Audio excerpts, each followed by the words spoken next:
Shukran jazila kwa kuchagua taarifa hizi za KTN leo usiku huu. Karibu sana. Jina langu ni Suleiman Yeri na mwenzangu wa lugha ya ishara ni Meresha Witi. Tuanze hapa Homa Bay, ambapo wakati Rais William Ruto, magavana, maseneta na wadau wengine walipokuwa wakibadilishana mawazo katika jukwaa kuu katika kongamano la ugatuzi huku Homa Bay, Bramwell Bwire alitembelea maeneo ya maonyesho ili kutambua ubunifu wa kimataifa na ujuzi wa kitamaduni. Hii hapa taarifa yake.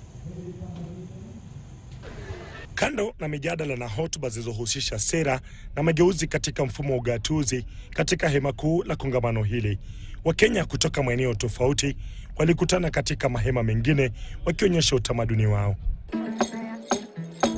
Katika hema moja tunakutana na mwanamke wa Kiluo akiwa amevalia mavazi rasmi ya kimziki na kukalia kiti chake. Mkononi ana ala ya mziki ya nyatiti. Kwa ustadi anatumia vidole vyake kuvuta nyuzi zilizotoa mziki wa kuvutia.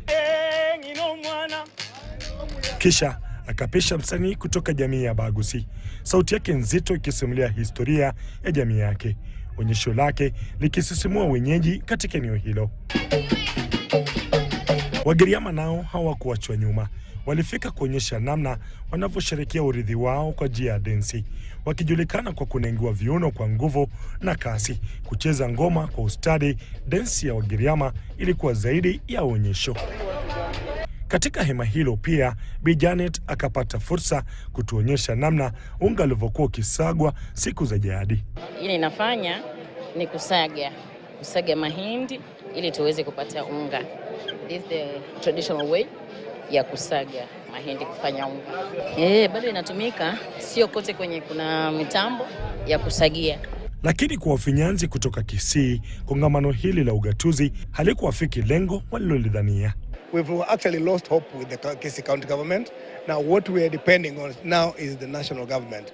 So that's why I'm saying we really expected and so optimistic that the president could pass here. Then we would have told him our displeasure. We would have registered our displeasure about what we're going through. Na kwa siku ya pili kongamano hilo linapotamatika, maonyesho ya kitamaduni hapa yaliashiria asili kuu ya utamaduni inayojificha humu nchini. Bramwell Bwire, KTN, Homa Bay. Na bila shaka tusalie kwenye masuala ya ugatuzi ambapo